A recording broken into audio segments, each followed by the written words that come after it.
Didik TV KPM. Nak sambung belajar ke? Kalau kerja pun best juga, dapat gaji. Tu pun seronok juga, nak kerja ke nak sambung belajar. Aduh, dalam dilema lah. Kenapa ni Mira? Pening-pening kepala ni. Cikgu. Saya tengok aja daripada awal tadi kan. Tak, cikgu. Bukan Mira pening kepala ke apa. Mira tak tahu. Mira ni kan baru lepas habis SPM. Mira tak tahu hala tuju Mira ni. Mira nak sambung belajar ke? Mira nak kerja terus? Buntulah cikgu. Alah, senang saja tu Mira. Nak tahu, tunggu lepas ni saya akan terangkan berkenaan dengan hal ni. Baik, InsyaAllah mudah-mudahan akan terlerai segala kekusutan Mira tu. Baik.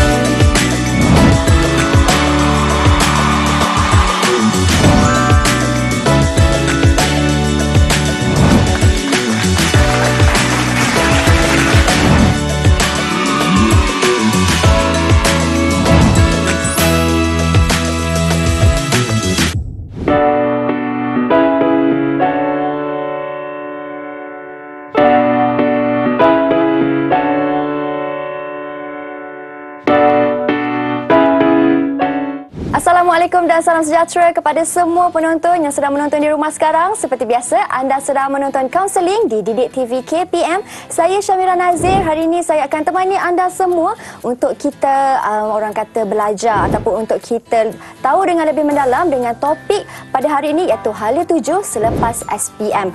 Pasti adik-adik di rumah teruja nak tahu di manakah hala tuju yang terbaik, di manakah nak bawa diri ke bidang pengajian ataupun ke bidang pekerjaan. Jadi bersama-sama dengan kita hari ini seorang guru yang sangat luas ilmunya iaitu Cikgu Abdul Muiz. Assalamualaikum Cikgu. Waalaikumsalam warahmatullahi wabarakatuh Mira. Apa khabar Cikgu? Sihat alhamdulillah. Selamat datang ke kaunseling pada hari ini Cikgu.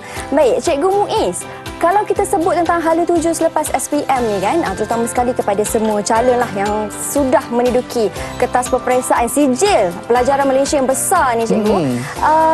Kalau sebagai mereka lah, saya pernah berada di tempat mereka yang dalam dilema, tak tahu lepas habis SPM ni nak kerja ataupun nak sambung pengajian. Kalau Cikgu Muiz sendiri boleh kongsikan, untuk murid yang ada minat cenderung untuk terus sambung pengajian mereka, bagaimanakah ataupun kriteria apakah untuk para pelajar ini dapat sambung pengajian mereka? Okey, terima kasih Mira. Bismillahirrahmanirrahim. Alhamdulillahirabbil wassalatu wassalamu ala asyrafil anbiya'i wal mursalin wa ala alihi wa sahbihi ajmain. Assalamualaikum warahmatullahi wabarakatuh. Padu. Apa khabar murid-murid sekalian? Saya harap anda semua berada dalam keadaan sihat dan sejahtera. Hari ini anda bersama dengan saya Abdul Muiz Rusli, guru bimbingan dan kaunseling di Sekolah Menengah Kebangsaan Sungai Besar dalam slot kaunseling Didik TV KPM. Hari ini saya nak bercerita tentang satu perkara. Terima kasih Mira atas soalan yang saya kira cukup hebat kan, berkenaan dengan hala tuju murid-murid kita selepas SPM nanti. Baik, murid-murid yang dikasihi sekalian, apabila kita bercerita tentang ke mana nak pergi selepas SPM, sepatutnya kita rasa beruntung, sepatutnya kita rasa bersyukur. Kerana apa? Kerana di Malaysia ini, murid-murid sekalian kan, hala tuju pendidikan ini telah pun ditetapkan mengikut tahap kelayakan kepandaian akademik masing-masing. Sebagai contoh, Mira, kalau saya nak bagi tahu kepada murid-murid semua yang bersama-sama dengan saya pada hari ini, sebagai contoh, kalau murid-murid yang mungkin lebih kehadapan dari sudut akademik ataupun murid-murid yang lebih cemerlang dari sudut peperiksaan mereka, kita ada universiti, ada 20 universiti awam yang menawarkan tempat kepada mereka. Bukan setakat itu saja, untuk murid-murid yang mungkin biasa-biasa sahaja, yang mungkin berada dalam pertengahan, nak kata cemerlang sangat pun tidak, nak kata lemah pun tidak, kita ada apa? Kita ada politeknik juga. Malah kita ada juga universiti yang menawarkan tempat untuk murid-murid yang tak berapa cemerlang dalam akademik. Dan untuk mereka yang rasa dah macam burn out, tak tahu nak ke mana selepas SPM ini, katakan nak dari sudut akademik, tak boleh dah nak pergi dari sudut akademik, mereka boleh memilih laluan untuk latihan kemahiran. Nampak tak Mira, bagaimana dekat Malaysia ini peluang dan ruang itu tetap ada. Nak diberikan kepada murid-murid ini supaya mereka dapat pilih berdasarkan kemampuan, minat, bakat dan kebolehan mereka. Itu satu Mira. Apabila kita bercerita pula tentang nak belajar ni mungkin susah dan sebagainya.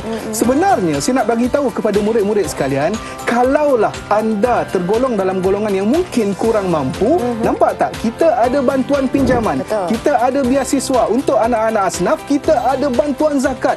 Sekarang ini hanya bergantung kepada diri masing-masing sama ada nak ataupun tidak. Baik, apabila kita bercerita tentang nak sambung belajar, saya teringat kepada satu soalan yang ditanya kepada saya, "Cikgu, boleh tak saya lepas SPM nak menyambung pengajian sampai ke peringkat ijazah ataupun terus ke peringkat ijazah?"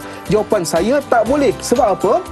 Sebab lepas SPM nak ke ijazah, ada satu jambatan yang menghubungkan antara SPM dengan ijazah itu. Betul. Baik murid-murid yang saya kasih sekalian, saya nak datangkan satu analogi kepada anda semua, iaitu berkenaan dengan katakan Mira, daripada titik A kita nak pergi ke titik B. Baik. Dan di titik B itu ada sebuah rumah, kan? Dan yang menghubungkan antara titik A dengan titik B itu ialah sebuah jambatan. Kan, murid-murid yang saya kasih sekalian, analogi yang saya nak sampaikan di sini ialah kita ada 3 kelompok. Kelompok pertama, mereka terus kekal berada di titik A tanpa bergerak ke mana-mana. Itu kelompok yang pertama. Baik. Untuk kelompok yang kedua pula, mereka daripada titik A pergi ke titik B melalui jambatan. Kemudian mereka berhenti di titik B. Dan mereka yang berada di kelompok ketiga ialah mereka yang dari titik A pergi ke titik B, kemudian mereka masuk ke dalam rumah itu sendiri. Okey, apa yang saya nak sampaikan sebenarnya? Golongan pertama ialah mereka yang lepas habis SPM tak nak sambung belajar, kan? Hanya duduk, mungkin nak mencapai cita-cita mereka dengan cara bekerja ataupun membina keluarga dan sebagainya. Itu yang pertama. Yang kedua, mereka dah habis SPM, mereka pergi ke titik B dengan cara bagaimana? Dengan STPM, dengan STAM, dengan matrikulasi, asasi dan sebagainya. Okey, kemudian mereka dah tak sambung dah ke mana-mana. Itu yang kedua. Yang ketiga ialah mereka daripada titik A pergi ke titik B dengan cara STPM, STAM, matrikulasi, asasi dan macam-macam lagi. Kemudian habis sahaja mereka terus menyambung pengajian ke peringkat ijazah sarjana muda hinggalah ke peringkat yang paling tinggi. Bergantung kepada diri mereka sendiri. Mira, apabila kita bercerita tentang hala tuju pendidikan, sama ada nak sambung belajar ataupun tidak, semua bergantung kepada diri masing-masing. Saya teringat kepada satu firman Allah Subhanahu Wa Taala dalam surah Ar-Ra'd ayat ke-11, "A'udzubillahi minasyaitonirrajim. Innallaha la yughayyiru ma biqaumin hatta yughayyiru ma bi anfusihim." Allah tidak akan mengubah nasib sesuatu kaum melainkan dia mengubah nasib diri mereka sendiri. Itu yang pertama. Kemudian saya teringat kepada satu hadis Nabi sallallahu alaihi wasallam, "Man salaka tariqan yaltamisu fihi ilman, sahalallahu lahu bihi tariqan ilal jannah." Maksudnya, siapa yang meniti jalan untuk pergi menuntut ilmu, maka Allah akan mudahkan baginya jalan menuju ke syurga. Kalau kita tanya nak sambung belajar ataupun bekerja, saya rasa hadis itu pun telah pun menjawab soalan yang telah pun Mira berikan tadi. Terima kasih Mira. Wow, penerangan cukup jelas daripada cikgu. Cikgu, bila kita sentuh tentang ilmu tu kan cikgu, macam cikgu katakan tadi, dengan hadis yang telah diberikan, cukup bermakna ilmu itu membawa maksud yang sangat luas. Betul. Ilmu sepanjang zaman, sehingga selesai ataupun sehingga ke penghujung usia kita. Kita belajar bukan sahaja kerana orang kata di atas kertas, di atas buku, tetapi juga ilmu yang ada yang untuk kita terapkan di dalam jiwa dan diri. Baik cikgu, bagaimana pula untuk mereka yang berminat untuk sambung pengajian kan cikgu, apa peluang terbaik untuk murid-murid ni? Maksudnya orang kata ada yang nak sambung tapi dalam keraguan, macam saya pun fikir daripada segi kos, daripada segi kena bantu keluarga dan lain-lain, ataupun cikgu sendiri boleh kongsikan ataupun terangkan peluang terbaik untuk murid-murid ni menyambung pengajian mereka. Okey, terima kasih Mira atas soalan yang saya kira cukup baik. Kalau nak tanya mana yang terbaik, semua terbaik Mira. Semua terbaik. Kalau tanya mereka daripada STPM, mereka kata STPM terbaik. Kalau tanya diploma, semua kata diploma terbaik. Kalau kata asasi terbaik, matrikulasi terbaik. Semua terbaik, bergantung kepada diri mereka sendiri. Cuma hari ini saya nak kongsikan kepada para penonton sekalian berkenaan dengan dua institusi yang memberi peluang terbaik kepada murid-murid sekalian. Yang lain tak terbaik ke? Baik juga. Cuma saya berada di bawah KPM. Kita dah berkongsi tentang laluan ataupun institusi di bawah KPM. Yang pertama iaitu Institut Pendidikan Guru. Okey, apabila kita tanya apakah kelebihan Institut Pendidikan Guru ni? Yang pertama, yurannya percuma. Percuma Mira, percuma, tak perlu bayar. Mungkin adalah sedikit bayaran pendaftaran dan sebagainya. Yang kedua, penginapan percuma. Bukan hanya sekadar belajar percuma, penginapan juga percuma. Yang ketiga, diberi pula allowance RM430 sebulan selama 5 tahun pengajian. Subhanallah, tabarakallah, kan? Dah belajar secara percuma, allowance pula percuma, diberi pula allowance. Kemudian berpeluang juga untuk melanjutkan pengajian bagi mereka yang cemerlang. 4 tahun belajar di Jordan, setahun belajar di Malaysia, kemudian ditempatkan pula di sekolah menengah. Dan yang keempat, belajar sama seperti di sekolah. Keadaannya sama. Sebab apa? Sebab mereka yang berada di Institut Pendidikan Guru ini keluar akan menjadi cikgu di sekolah rendah. Yang kelima, jaminan pekerjaan. Kenapa saya kata jaminan pekerjaan? Maksudnya murid-murid ataupun pelajar-pelajar yang berada di Institut Pendidikan Guru ini akan ataupun bekerja sebagai guru di sekolah rendah. Okey, peluang yang kedua saya nak kongsikan kepada tuan-tuan dan puan ataupun murid-murid yang menonton pada hari ini, iaitu program matrikulasi Kementerian Pendidikan Malaysia. Kelebihannya apa? Yang pertama, laluan pantas ke universiti. Hanya setahun sahaja ataupun 2 semester. Belajar 2 semester, kemudian terus sambung ke universiti. Baik, yang kedua, pengiktirafan daripada universiti di luar negara, antaranya United Kingdom, Australia, New Zealand, Jepun dan Korea Selatan. Kemudian kalau cemerlang, kan mereka boleh sambung pengajian mereka ke universiti-universiti yang telah saya sebutkan tadi. Semuanya ditanggung oleh pihak kerajaan, balik jadi pula pensyarah di matrikulasi. Yang ketiga, yurannya percuma, murid-murid sekalian. Percuma, tak perlu bayar. Ada jugalah bayar yuran untuk kemasukan dan sebagainya. Yang ketiga, kemudahan asrama juga percuma. Malah bagi mereka yang layak, mereka akan diberi allowance sebanyak RM250 allowance sara hidup untuk mereka yang layak, dan berpeluang bekerja sebagai dengan kerajaan. Dan yang terakhir sekali, kalau kita lihat nak pergi kuliah, kan, nak pergi kuliah semua casual, tak perlu pakai macam ni dan sebagainya. Kalau dengar penjelasan cikgu tu, maksudnya jalan itu mudah. Institusi itu sendiri pun banyak, dan bantuan yang telah diberi oleh agensi kerajaan juga banyak, sama ada kita nak ambil ataupun tidak. Jadi cikgu, kita berhenti berehat seketika untuk kita tahu lagi dengan lebih mendalam bagi hala tuju selepas SPM. Jangan ke mana-mana.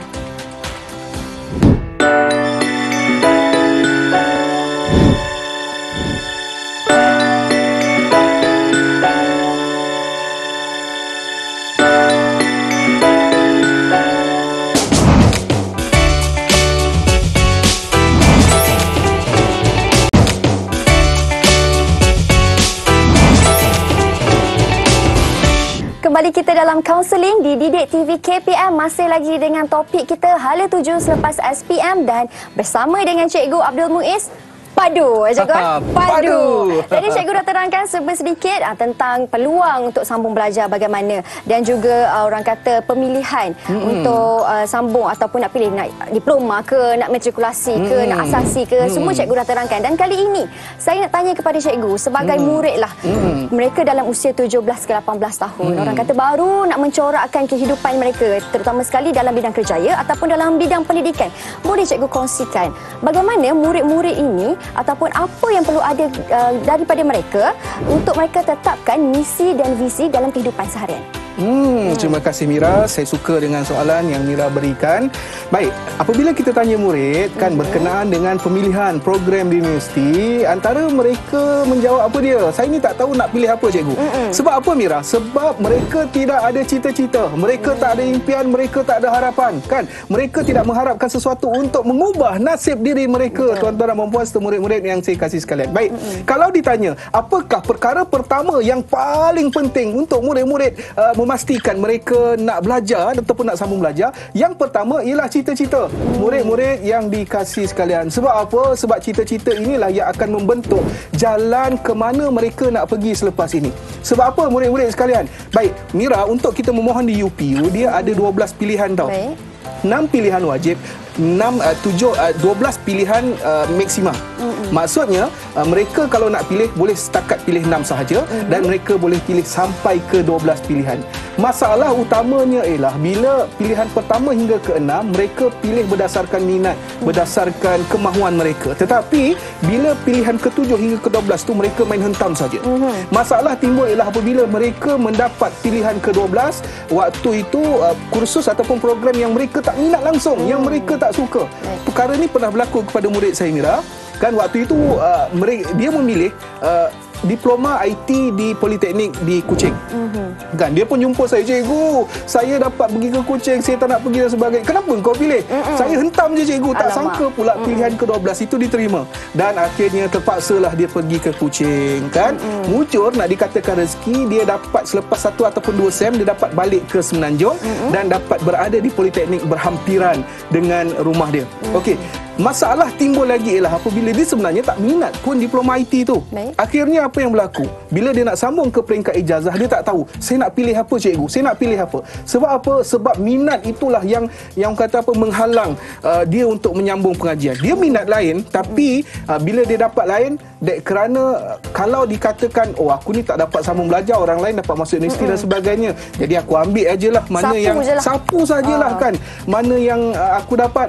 Masalah timbullah bila mereka tak minat. Dan kesudahannya malang kepada murid itu sendirilah, kan. Dahlah belajar tak minat, menghabiskan masa diploma 3 tahun, banyak habis masa, banyak habis duit dan sebagainya. Baik, yang pertama itu berkenaan dengan cita-cita. Yang kedua, bila kita sebut tentang cita-cita, bukan hanya sekadar cita-cita itu berdiri sendiri, perlu juga ada sokongan daripada keputusan ataupun kelayakan akademik. Sebagai contoh, saya nak jadi seorang peguam. Saya memang minat peguam. Malah saya memang dilahirkan untuk menjadi seorang peguam, kan. Tetapi dari sudut kelayakan, saya tak layak. Sebab bahasa Inggeris saya dapat C, matematik saya dapat C dan sebagainya. Tak layaklah. Sebab tidak memenuhi syarat. Jadi murid-murid sekalian, apabila kita nak orang kata apa, memilih sesuatu program, nak memilih sesuatu kursus di UPU, di universiti, pastikan pertama berkenaan dengan cita-cita kita, apa yang kita nak jadi, dan yang kedua mengenai kelayakan. Bukan kita pilih berdasarkan tekak kita sedap menyebut aja. Sains aktuari, tapi kita pun tak tahu apa sains aktuari itu. Oh, kita nak jadi jurutera. Jurutera tu apa? Jurutera itu banyak sangat bidangnya. Jurutera awam, mekanikal dan sebagainya. Jadi kita kena tahu, sebut tentang jurutera, kita nak jadi jurutera apa. Sama juga dengan nak jadi cikgu. Cikgu nak jadi cikgu sekolah menengah ke nak jadi cikgu sekolah rendah, kan? Dan setiap orang kata apa, laluan untuk jadi cikgu sekolah rendah berbeza dengan cikgu sekolah menengah. Malah kelayakan untuk masuk ke Institut Pendidikan Guru juga 5A, Mira, ya. Maksudnya tak sama macam nak masuk ataupun nak menjadi guru di sekolah menengah. Sebab itu saya katakan kepada murid-murid sekalian, pelajar-pelajar tingkatan 5, murid-murid tingkatan 5, tolong cari cita-cita. Kalau biasa malam-malam kita letak tangan atas dahi, fikirkan apalah yang si Minah ni buat, apalah yang si Abu ni buat. Kita tukar terus. Kita fikir, aku nak jadi apa? Aku nak kerja apa? Apa yang aku nak buat untuk dapatkan duit untuk menyara Minah nanti. Sampai kalau macam tu sekali. Kalau sebut tentang aku nak jadi apa, cita-cita tu, yang pertama macam cikgu kata, kena ada passion. Apa awak punya minat dekat mana? Dah bukan saja minat cikgu, tapi menurut Mira, apa yang you punya strength? Kat mana strength you? Nak jadi lawyer tapi nak bercakap pun takut. Susah juga macam tu, kan. Dan kita kena tahu big why lah. Apa you punya big why? Sebab tu Mira, kita kena tahu ataupun kita kena buat ujian minat kerjaya kita. Bila kita dah buat ujian minat kerjaya, kita tahu kecenderungan kita ke mana. Kita tahu, okey, kita nak jadi seorang guru, mampukah kita jadi seorang guru? Sedangkan sosial kita pun tidak, orang kata apa, takat sosial kita orang kata pendiam, kan, tak suka bergaul dengan orang, introvert dan sebagainya. Sesuaikah kita untuk jadi seorang guru, untuk berhadapan dengan ramai orang? Ya. Baik, itu bagi pemilihan kerjaya, cikgu. Bagaimana pula kriteria bagi pemilihan universiti dalam UPU, cikgu? Selalu tadi cikgu katakan tentang kos lah, orang kata kursus yang ditawarkan. Bagaimana pula bagi universiti yang ditawarkan dalam UPU tu? Banyak sangat, cikgu, institusi pengajian. Boleh cikgu terangkan sikit? Okey, terima kasih Mira. Seperti yang saya maklumkan tadi, kan, dia mesti berkaitan dengan kemampuan kita dari sudut akademik. Sebab nak tak nak, suka tak suka, memang itulah penilaian kita. Orang akan tanya berapa A kau dapat, kan, berapa keputusan kau dan sebagainya. Jadi apabila kita sebut tentang dasar pemilihan kriteria untuk masuk ke universiti, perkara pertama ialah pencapaian akademik dalam peperiksaan. Itu yang pertama. Yang kedua ialah pencapaian kokurikulum kita. Kenapa kokurikulum penting? Sebab akademik campur kokurikulum, dia akan menghasilkan satu mata yang kita namakan sebagai mata merit. Mata merit itu apa? 90% markah akademik, 10% markah kokurikulum. Dan markah-markah inilah yang akan menentukan sama ada kita layak memohon ataupun tidak. Sebab kalau kita ikut dari sudut kelayakan, yes, kita layak berdasarkan keputusan ataupun berdasarkan syarat umum, berdasarkan syarat khas yang telah ditetapkan, memang kita layak. Tetapi untuk sesuatu kursus, sebagai contoh diploma pendidikan awal kanak-kanak di UPSI, kalau kita ikut data yang dikeluarkan oleh pihak UPU, seramai lebih daripada 50,000 orang yang memohon, Mira. Baik. Kalau kita katakan kita hanya sekadar berada di kata layak sahaja, adakah kita akan dapat kata apa kursus yang kita mohon? Betul, persaingan itu. Dari sudut memohon sahaja dah lebih daripada 50,000 orang. Jadi untuk memastikan sama ada kita layak ataupun tidak, dia berbalik semula kepada yang pertama tadi, mata merit kita lah, kad akademik dan markah co-curriculum. Jadi nak tak nak, suka tak suka, murid-murid kenalah aktif co-curriculum. Peganglah apa jawatan, wakillah apa sahaja pertandingan di peringkat sekolah pun, insya-Allah kerana mata merit itulah yang akan membantu kita. Itulah Mira. Dengan kurikulum yang aktif, mata merit yang banyak, tambahan pula murid dah jelas dengan hala tuju dan juga cita-cita mereka, pastinya mereka pun dapat orang kata aplikasikan dan juga mereka tahu kat mana nak bawa diri mereka. Siapa yang mereka nak pilih kan. Kerana dengan ilmu yang mereka dapat itu, insya-Allah kalau mereka dapat mencapai cita-cita mereka seperti menjadi seorang guru, ilmu itu dapat dikongsikan kepada orang ramai kan. Tepat sekali. Betul tu. Dan macam Rasulullah sendiri bersabda, manusia yang baik adalah manusia yang memberi banyak manfaat kepada orang sekelilingnya. Betul. Baik, Cikgu. Kita berhenti berehat seketika, Cikgu, untuk perkongsian. Ya, lagi sekali, Cikgu. Dengan izin, boleh, Cikgu? Saya tak sabar ni. Tak sabar. Kita berhenti berehat seketika untuk lebih banyak lagi perkongsian daripada Cikgu Abdul Muiz. Jangan ke mana-mana, kita kembali selepas ini.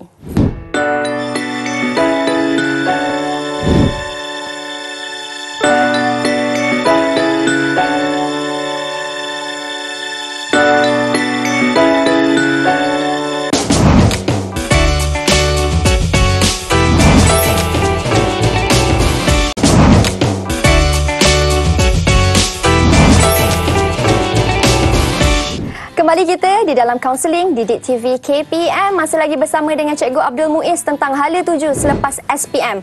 Kemana murid hendak pergi? Dan sekarang Cikgu, kita nak bercerita pula tentang panduan. Kalau Cikgu boleh kongsikan panduan kepada murid-murid yang keliru, tak tahu nak pilih kursus ataupun kos apa yang sesuai untuk mereka. Macam saya minat untuk mengajar, saya minat untuk orang kata menjadi doktor. Banyak sangat minat ni. Tak tahu yang mana satu yang sesuai untuk diri sendiri. Cikgu boleh kongsikan sedikit panduannya. Okey, terima kasih Mira. Untuk makluman semua, untuk lepasan SPM ada lebih kurang 400 lebih kursus yang ditawarkan di UPU. Sekarang ni kita nak pilih yang mana. Jadi murid-murid sekalian, bagi anda yang mungkin tak tahu nak buat pilihan, pertama sekali pastikan mesti memenuhi syarat kan, macam yang saya pernah cerita kan, berkenaan dengan kalau kita nakkan sesuatu mestilah mengikut kemampuan kita, mestilah mengikut syarat kita dan sebagainya. Jadi pastikan anda memenuhi syarat yang telah pun ditetapkan. Itu yang pertama. Yang kedua, kita kena tahu program yang kita minat. Pastikan bila kita menyusun program ataupun kursus di UPU itu ialah program yang kita minat. Bukan kita main hentam sahaja. Bukan ikut kawan. Betul, jangan ikut kawan. Ikut kawan, jangan ikut orang kata apa, hentam sahaja. Sebab kadang-kadang Mira kan, bila kawan dapat, kita tak dapat, kita akan rasa frust. Dan sedangkan kita sendiri tak berapa suka ataupun minat dengan kursus yang dimohon itu. Sebab nak ikut kawan punya pasal, kita pun main ambil sahaja. Yang ketiga, kita kena buat mengikut keutamaan. Mana yang lebih kita suka, kita letakkan pada pilihan pertama. Mana yang kita mungkin kurang suka, kita letakkan pada pilihan kedua hinggalah pilihan terakhir.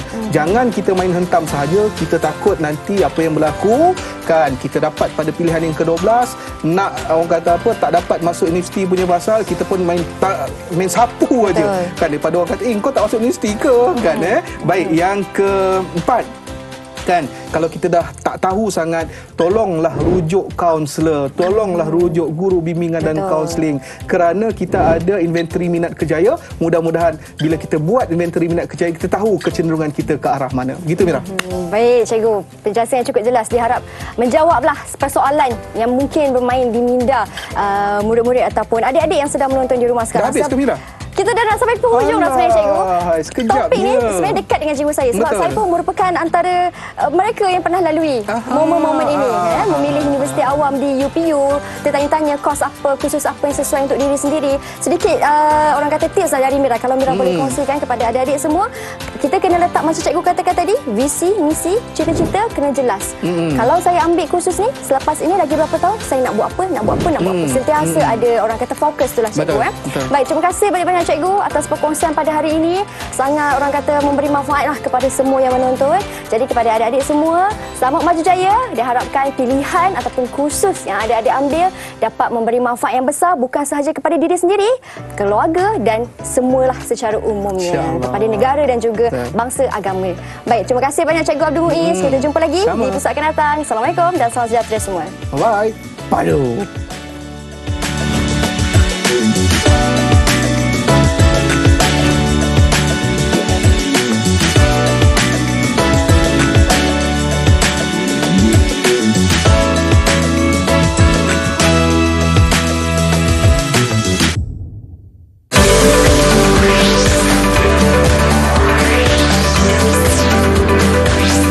Didik TV KPM